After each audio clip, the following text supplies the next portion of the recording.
This is Turner's Travels on the 29th of October 2014, coming to you live from Malta.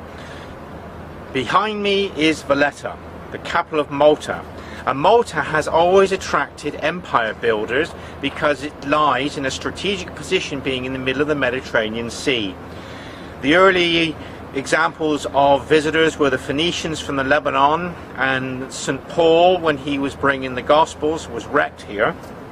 He was followed by the Romans, the Normans, the Crusaders, Napoleon and the British. And this is Valletta. It's a very famous harbour because it is a natural harbour of many indentations surrounded by high land, and it is laced with a plethora of bastions commanding every strategic position in all the sheltered deep water harbours on either side of Valletta.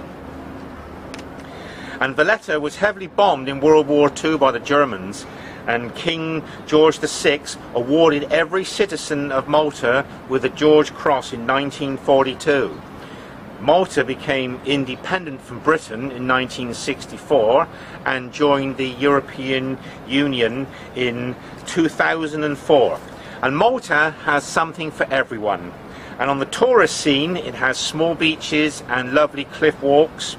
There are snorkeling and sub-aqua locations, an ideal weather and an abundance of history.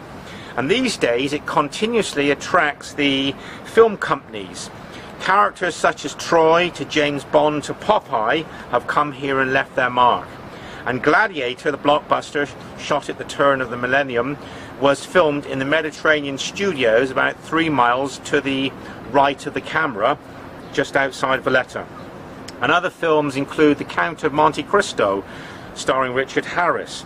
Roger Moore came back again to make a film scene for Shout at the Devil, and that's the scene where he actually lands at the harbour, which is supposed to be Zanzibar. But such is the versatility of Malta, Valletta was chosen for the shot. We are told in Britain by politicians who want us to make us feel good about our country that Britain punches above its weight, while Malta really punches way above its weight.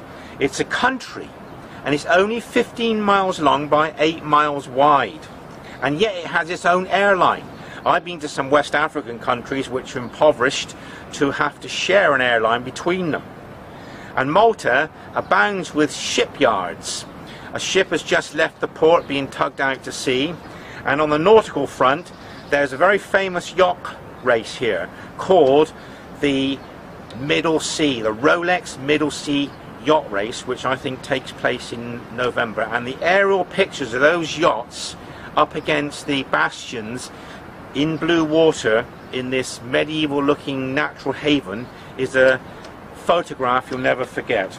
Now, to end, I say this to you: Malta is home for all Europeans, because Malta is a mega Mediterranean magnet for mass tourism with diversity. And if you come here, I think you'll agree. This is Turner's Travels signing off. Thank you for your attention.